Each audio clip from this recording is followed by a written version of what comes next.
প্রায় ৩০ বছর রানিং এইটুকু সময়ে দুনিয়ার বুকে কত মানুষের আসতে দেখলাম, যাইতে দেখলাম।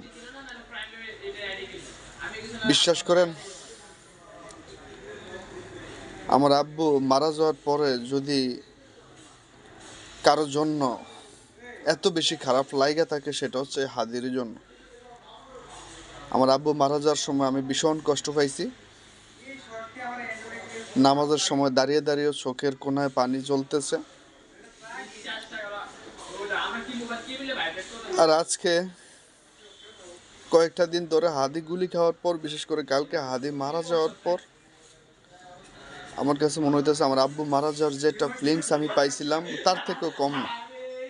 যদিও হাদি আমার রক্তের কেউ না, কিন্তু হাদিকে আমার কাছে মনে হইতেছে হাদি আমাদের দেশের জন্য একটা গোল্ডেন বয় ছিল, আমাদের দেশের জন্য একটা নক্ষত্র ছিল। আমরা এই গোল্ডেন বয়টাকে, আমরা এই নক্ষত্রটাকে টিকিয়ে রাখতে না পারাটা আমাদের দেশের জন্য অনেক বড় ক্ষতি হয়ে গেল। দিন শেষে এই আফসোস, খারাপ লাগা হয়তো কোনোভাবেই আপনাদেরকে বাসায় বুঝাইতে পারবো না, যদিও আপনারাও সেই ফিলিংসে আছেন আমার মতো সেম। বাট কিছু বলার নাই, কিছু বলার নাই। আল্লাহ পাক হাদিকে জান্নাতের সর্বোচ্চ স্থান, সর্বোচ্চ মর্যাদা দান করুক, এবং বাংলার জমিনে হাদির থেকেও আরো বেটার কেউকে আমাদের সামনে নিয়ে আসুক, যাতে আমরা তার দ্বারা দেশের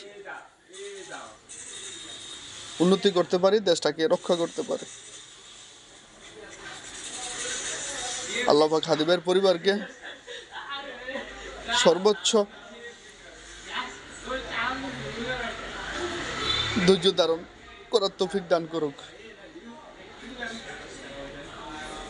সবাই হাদিবের পরিবার এবং হাদিবের জন্য দোয়া করবেন। আল্লাহ হাফেজ।